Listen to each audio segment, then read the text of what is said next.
हमारे खास मुलाकात कार्यक्रम में आज हमारे साथ खास मेहमान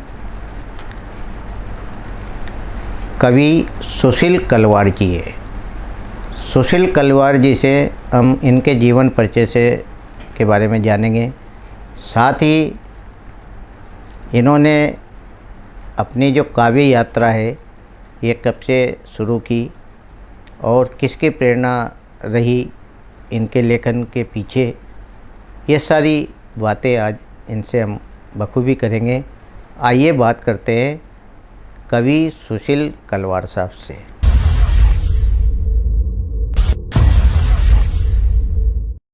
सुशील जी, आपका हमारे स्टूडियो में बहुत बहुत स्वागत है। धन्यवाद सर।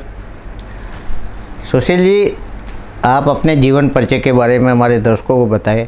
आप कहाँ से हैं, शिक्षा आपकी कहाँ हुई और किस व्यवसाय से आप जुड़े हैं? दिनेश जी सर, मेरा नाम सुशील कलवाड़ और एसटीएन के सभी श्रोताओं को और दर्शकों को मेरा प्रणाम। मेरा नाम सुशील कलवाड़ है। मैं वर्तमान में वरिष्ठ अध्यापक संस्कृत का अध्यापन कार्य कराता हूँ। मेरी प्राथमिक शिक्षा ग्राम केवल नगर में हुई कक्षा 10 तक और उसके बाद सीनियर सेकेंडरी मंडाना से की।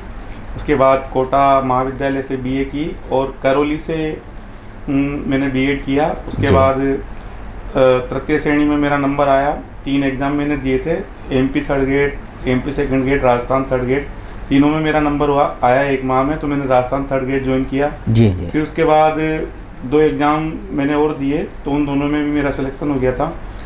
चित्तौड़गढ़ से थर्ड ग्रेड की एक वैकेंसी निकली और सेकंड ग्रेड का। तो इस तरह से 5 कंपटीशन फाइट कर पाया मैं और अभी वर्तमान में वरिष्ठ अध्यापक संस्कृत के रूप में मैं कार्य करता हूँ। जी कलवाड़ साहब, शिक्षक हो और आपने वास्तव में जो आपकी योग्यता है वो आपने दर्शकों के साथ साझा की। एक साथ 5 कंपटीशन में 5 में सिलेक्शन होना ये बड़े गर्व की बात है। ये आपके पूर्वजों के संस्कार या उन आपकी जो बुद्धि है उसका वह है। कलवाड़ साहब, आपने जो आपका काव्य लेखन ये कब से शुरू किया और इसके पीछे प्रेरणा स्रोत कौन थे आपके? मतलब वैसे तो मैं मंचे कवि रहा। मतलब शुरू में जैसे अध्यापक हैं, अध्यापक लोग 15 अगस्त 26 जनवरी पे, तब से मैं कक्षा 4 में पढ़ता था। तब से हर लगातार जब तक मैंने बीएड तक किया तब तक कंटिन्यू हर साल मंच में 2-3 स्कूल के प्रोग्राम रहते ही थे। जी। और हमारे यहाँ विजय जी गुप्ता जो हमारे 8वीं तक के स्कूल के सर थे, वो में नाटक करवाते थे और किसान रंगमंच पे भी नाटक हमने किए। जी। तो अभिनय की रुचि वहीं से थी। फिर उसके बाद में हमारे गांव में होली को उत्सव पर एक प्रोग्राम होता था, ओम जी वैष्णव करके थे। और हमारे गांव के जो श्रोता लोग थे, मतलब वहाँ के जो उनका खूब स्नेह मिलता था, उनको इंतजार रहता था। मैं गांव के लोगों पे मिमिक्री वगैरह ये करता था।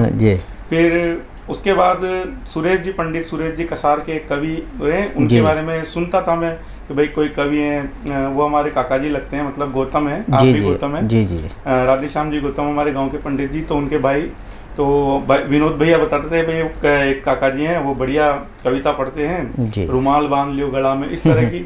तो मैं केवल सुनता ही था। तो वो कभी कभी स्कूलों में आते थे, उनको बुलाते थे, तो मैं उन्हें देखता था, खूब हंसते थे, तो उनसे शुरुआत में प्रेरणा मिली। उसके बाद एक आलनिया में प्रोग्राम हुआ जिसमें धर्मेंद्र जी सोनी, गोरख जी प्रचंड और सुरेश काका जी। धर्मेंद्र जी सोनी, वो प्रोग्राम मेरा 12वीं का एग्जाम था। जी। तो मैं 2000 की बात है सन, तो मैं उसको देख नहीं पाया। मैंने कवि सम्मेलन कभी देखा नहीं था, केवल ऑडियो में पहले कैसेटें चलती थी। बिल्कुल। तो उन कैसेटों में मैंने वो रील वाली जो कैसेटें थी उनमें धर्मेंद्र सोनी की पंक्तियाँ थी, वो एक तीली वो भी गीली, एक तीली वो भी गीली, फिर भी हमने बीड़ी पी ली। वो सुनता था और जैसे कोई 4-5 बच्चे इकट्ठे हो जाते आदमी, अब मेरे मित्र लोग, उनको सुनाता रहता था।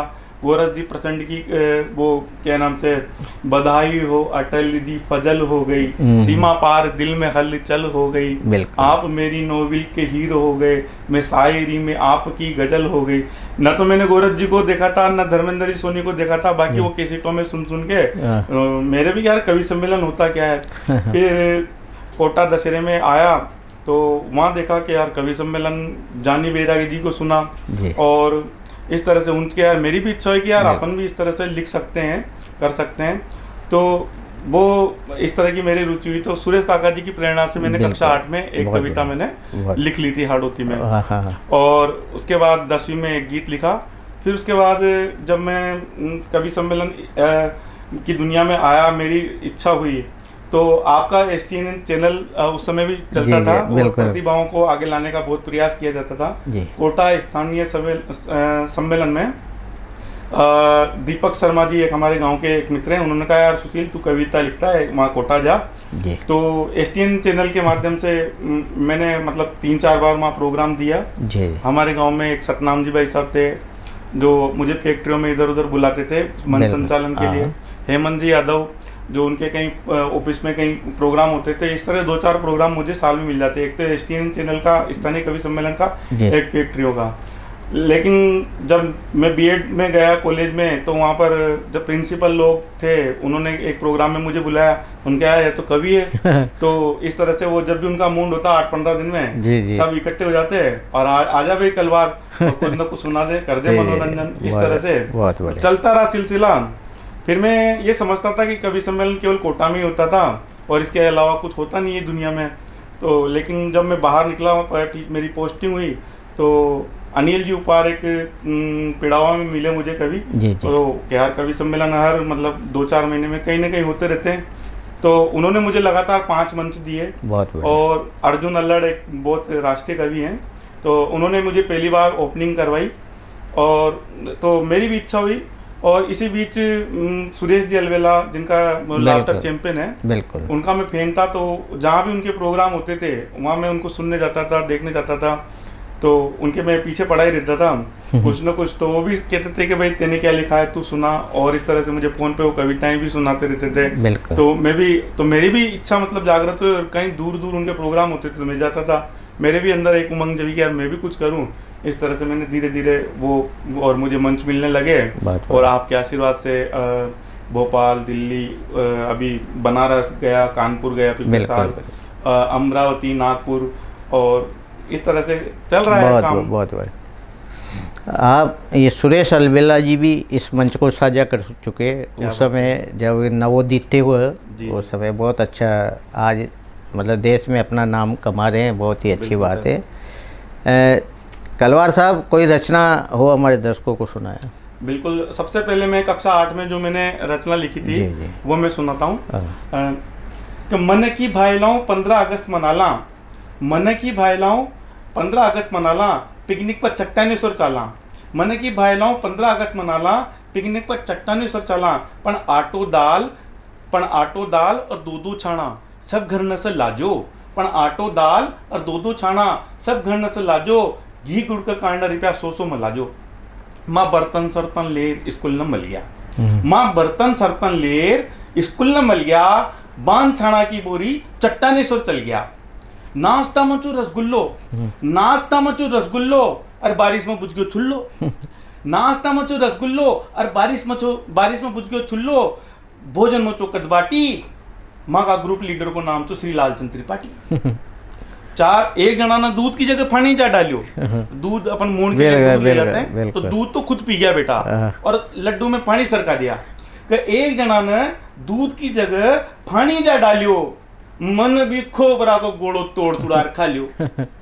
चार जना तो दाल बगारवा ला गया, 4 जना तो दाल बगारवा ला गया और 8 जना मलमलार दाग बादाम खा गया।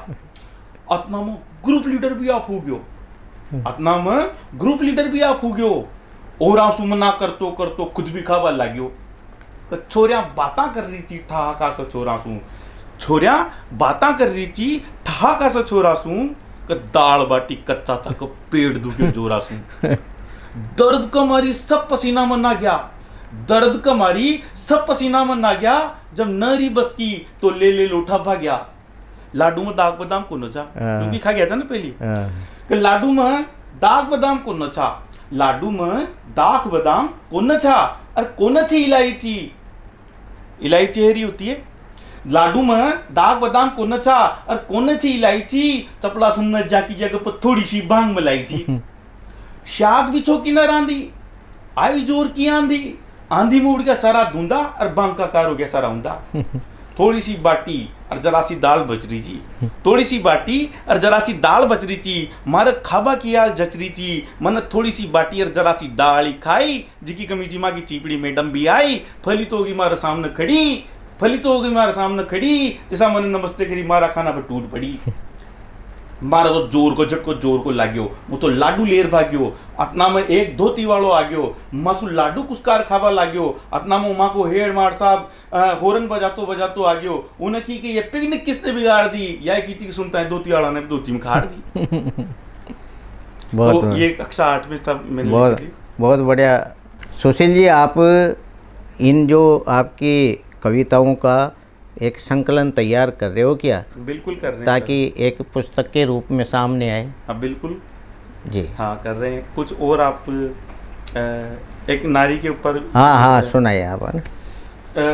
मतलब क्या है कि एक हमारे देश के अंदर एक घटना घटी इतिहास में कि प्रहलाद बच जाता है और होलिका जल जाती है। वहाँ से मैंने एक छंद उठाने का प्रयास किया। सुनाए।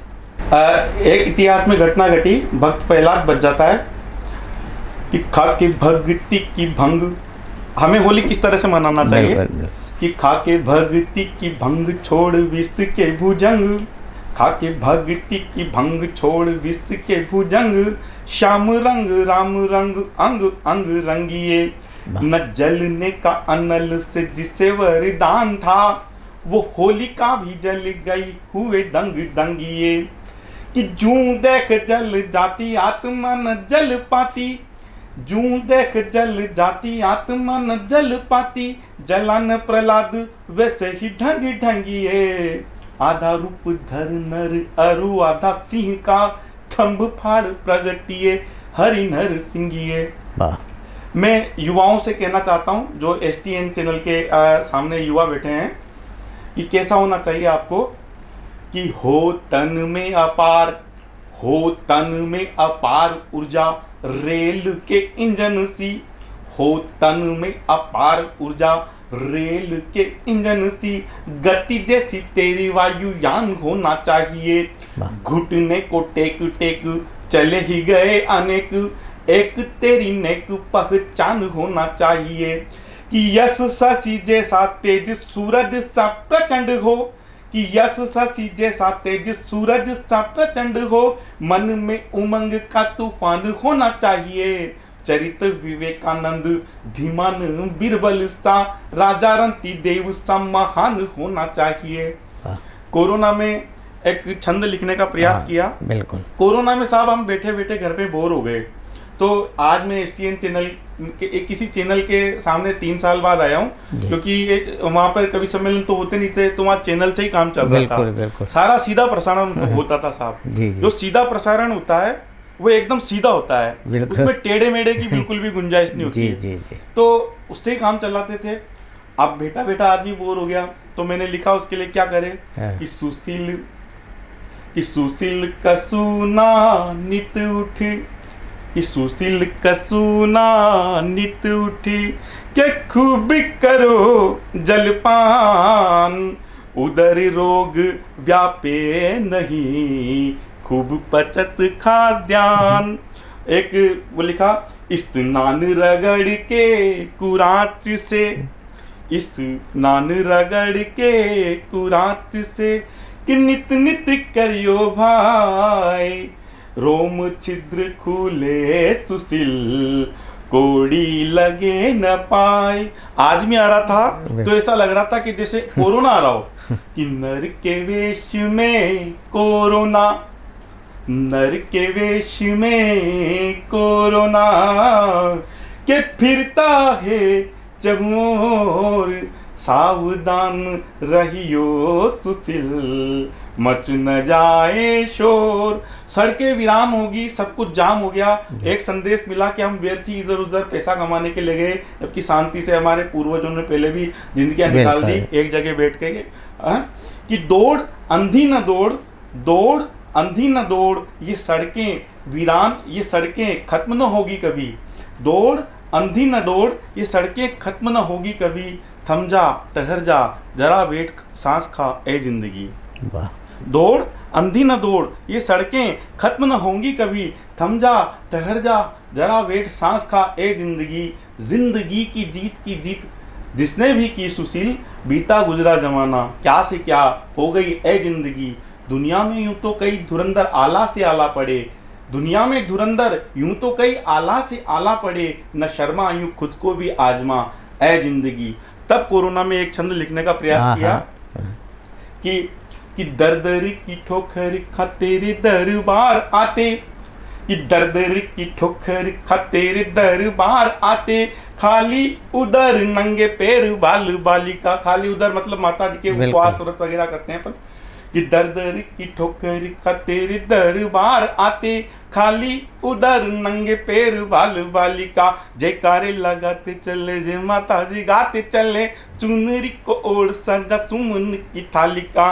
कि दिनन की दिनता दिन दिन दूनी होरी, द्रगन की दया दृष्टि डाल माता कालिका।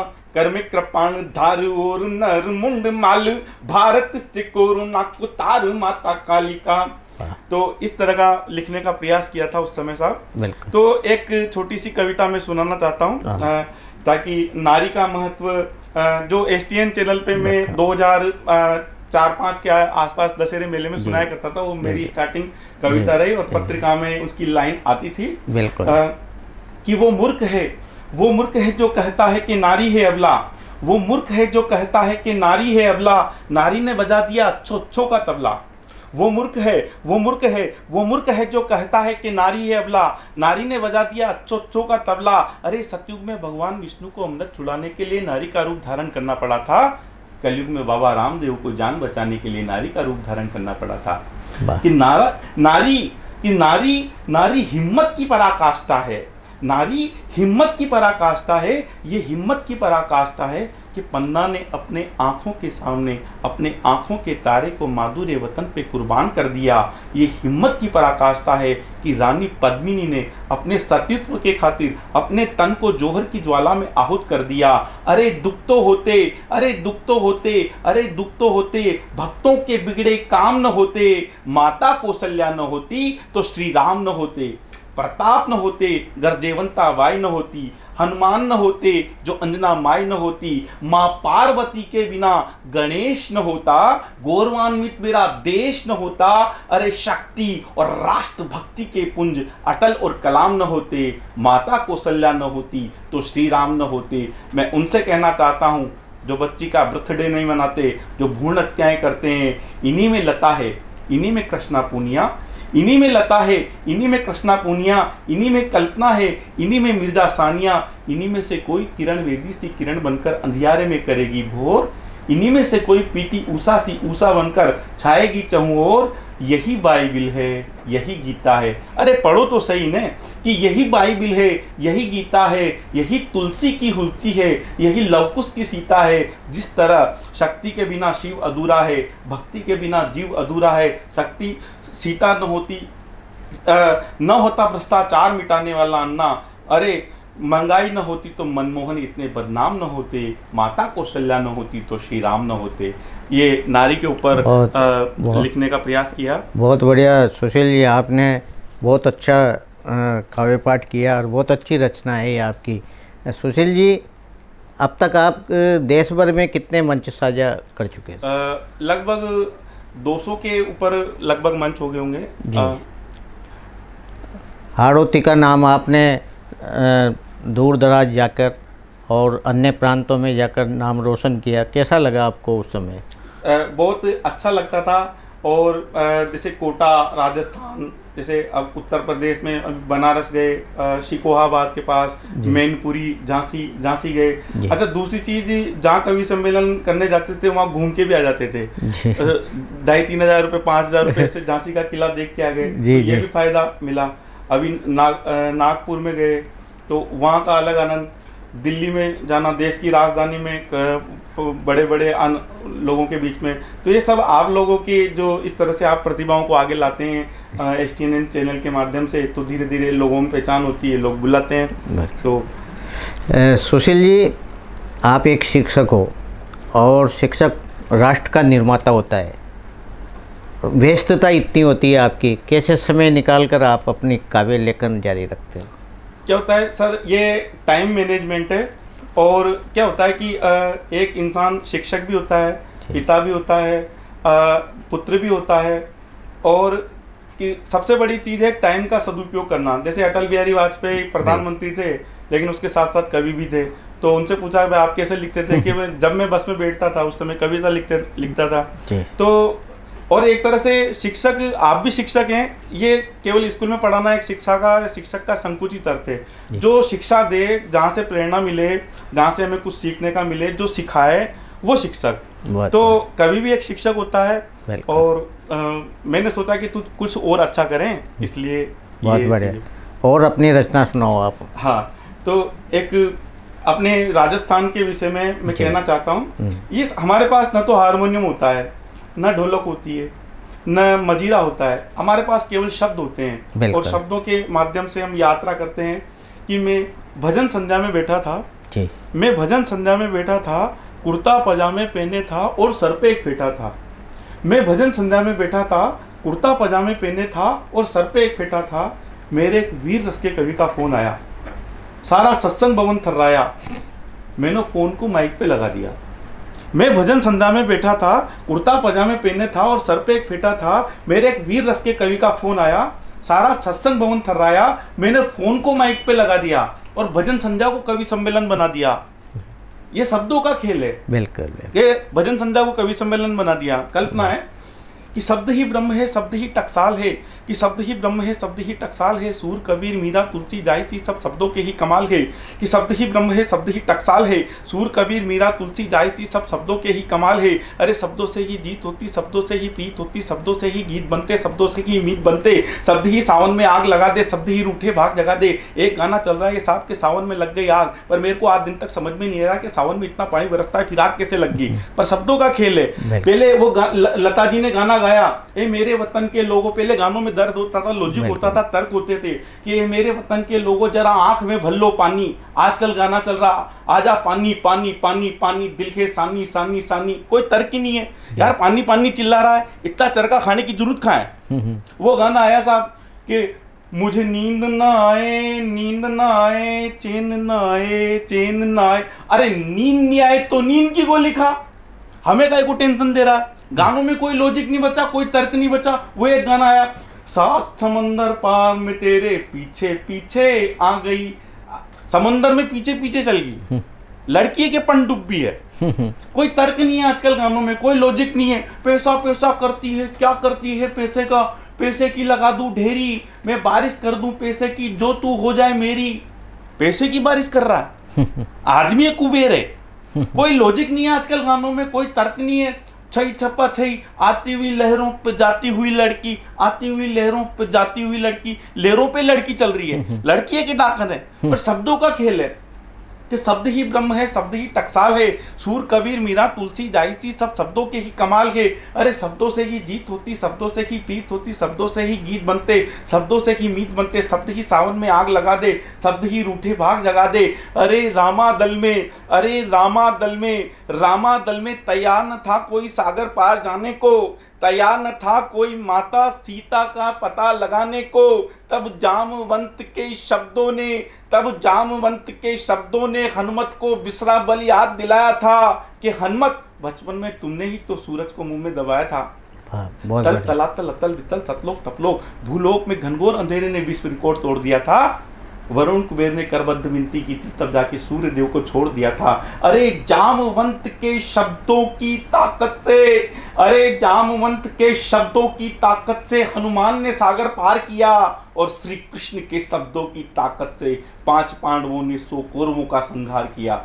ये शब्दों का खेल है। शब्दों की देवी की कृपा, माँ सरस्वती की देवी की कृपा, सुरों की देवी की कृपा जब रानू मंडल के ऊपर होती है तो 2-2 रुपए में लोहपत गामिनियों में भिक्षाटन करके जीवन वृत्ति कमाने वाली रानू मंडल रातों रात फिल्मों की एक डिमांड बन जाती है कि तू चाहे तो कंकर को हीरा कर दे, तू चाहे तो कंकर को हीरा कर दे, एक नादां को अलमस्त कबीरा कर दे, जिसने करोड़ों मन को कृष्णमय बना दिया, एसी वाला को मीरा कर दे। ये शब्दों का खेल है। मैं भजन संध्या में बैठा था, कुर्ता पजामे पहने था और सर पे एक फेटा था। मेरे एक वीर रस के कवि का फोन आया, सारा सत्संग भवन थर्राया। मैंने फोन को माइक पे लगा दिया, भजन संध्या को कवि सम्मेलन बना दिया। वीर रस की कविताओं की जोर जोर से आवाज आने लगी। रात को 3:30 बजे जनता घरों से बाहर आने लगी।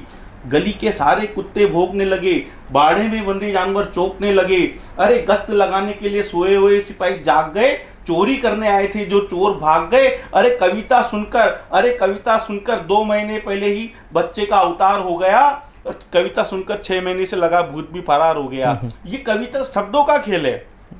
मैं राजस्थान का इतिहास, जो हमारे पूरे विश्व में इतिहास सबसे महत्वपूर्ण इतिहास है, पूरे विश्व इतिहास को चुनौती देना चाहता हूँ और कहना चाहता हूँ कि मेरे राजस्थान का इतिहास, मेरे भारत का इतिहास विश्व में सर्वश्रेष्ठ इतिहास है। मैं कुछ पंक्तियाँ उसके बारे में, अपने राजस्थान की जो खूबियाँ उसके बारे में बताना चाहता हूँ कि हजारों सालों के विश्व इतिहास में, हजारों सालों के विश्व इतिहास में हाड़ी रानी सी निशानी ना मिली कि ऐसा गिफ्ट नहीं दिया सर। मैं इतिहास के विद्वान लोग बैठे होंगे श्रोताओं में, आप इतिहास पढ़ करके देख लेना, किसी को ऐसा तोहफा नहीं मिला कि जो हाड़ी रानी ने अपना सिर काट करके किसी को गिफ्ट में दे दिया, जो उसका पति था वो विमोहित हो रहा था। तो हमारे राजस्थान की विशेषता होती है कि सतरानियाँ जब इस तरह से कर्तव्य से पति विमुख होता है तो इस तरह से अपना सिर काट करके देने वाली केवल बूंदी में हुई कि हजारों सालों के विश्व इतिहास में हाड़ी रानी सी निशानी ना मिली।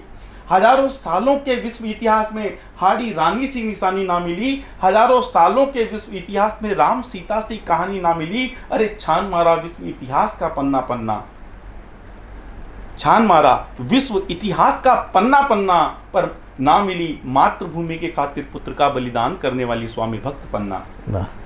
कि छान मारा विश्व इतिहास का पन्ना पन्ना, पर ना मिली राष्ट्र हित में अपने पुत्र का बलिदान करने वाली स्वामी भक्त पन्ना। अरे पन्ना का चंदन, श्लेष अलंकार देखिए, ये पन्ना का चंदन यमक अलंक, पन्ना का चंदन मेवाड़ की माटी को महकाने वाला चंदन था। पन्ना का चंदन मेवाड़ की माटी को महकाने वाला चंदन था। देशद्रोही से मानवता का करुण क्रंदन था। अरे भक्त मिले, ज्ञानी मिले, कवि कोविद और विद्वान मिले, पर तू ही तू की धुन पर नाचे वो मीरा दीवानी ना मिली। पर तू ही तू की धुन पर नाचे वो मीरा दीवानी ना मिली। एक दोहा आपने सुना होगा कि बड़ा भैया तो क्या भैया, जैसे पेड़ खजूर, पंथी को छाया ना दे फल लागे अति दूर। एक दोहा शायद न सुना हो कि नानक नन्हे ही रहो जैसे नन्ही दूब, और रुख सूख जाएंगे पर धूप खूब की खूब। कि ना मिले हजारों सालों के विश्व इतिहास में, ना मिले हजारों सालों के विश्व इतिहास में, नानक नन्हे ही रहो कहने वाले गुरु नानक, और दया बरसाने वाले स्वामी दयानंद। क्रिकेट में शतक पे शतक, शतक पे शतक, शतक पे शतक लगाने वाले सचिन तेंदुलकर, हॉकी में ध्यानचंद तो शतरंज में विश्वनाथ आनंद। अरे अल्लाह, ईसा, राम, रहीम को एक सूत्र में बांधने वाले जो प्रेम सूत्र थे, विवेक की ज्योति जिनमें अहर्निश विद्यमान थी, जो वाणी के वरद पुत्र थे, उत्तिष्ठ जागृत बलान्निबोधत का संदेश देने के लिए आखिरी सांस तक अड़े रहे। अमेरिका के शिकागो धर्म सम्मेलन में 72 घंटे तक अंगद बनकर खड़े रहे। ना मिले हजारों सालों के विश्व इतिहास में वो विवेकानंद। अरे हजारों सालों के विश्व इतिहास में कलाम सी राह न मिली, हजारों सालों के विश्व इतिहास में कल्पना सी चाह न मिली। अरे मातृभूमि के मान के खातिर रुके नहीं जो आगे बढ़ गए, वंदे मातरम गाते गाते जो कंठ फांसी के फंदे चढ़ गए। राजगुरु सुखदेव और भगत सिंह सी जिंदगानी ना मिली, हजारों सालों के विश्व इतिहास में हाड़ी रानी सी निशानी ना मिली। हजारों सालों के विश्व। वाह, बहुत बड़े। ये थे हमारे साथ देश में अपना नाम, हाड़ौती का नाम रोशन करने वाले कवि सुशील कलवार साहब। कलवार साहब ने छोटी सी उम्र में बड़े मंच साझा किए और ये एक शिक्षक हैं और इनका मानना है कि ये इनकी जो कविताओं का संकलन एक कृति के रूप में जल्दी सामने लाएंगे। और इनका मानना है कि आज जो समाज में जो कुरीतियाँ हैं, यानी सब विधाओं में इन्होंने अपनी लेखनी चलाई। आज ये हमारे स्टूडियो में पधारे, आपका बहुत बहुत धन्यवाद। बिल्कुल धन्यवाद सर, आपने बुलाया इसके लिए। जी।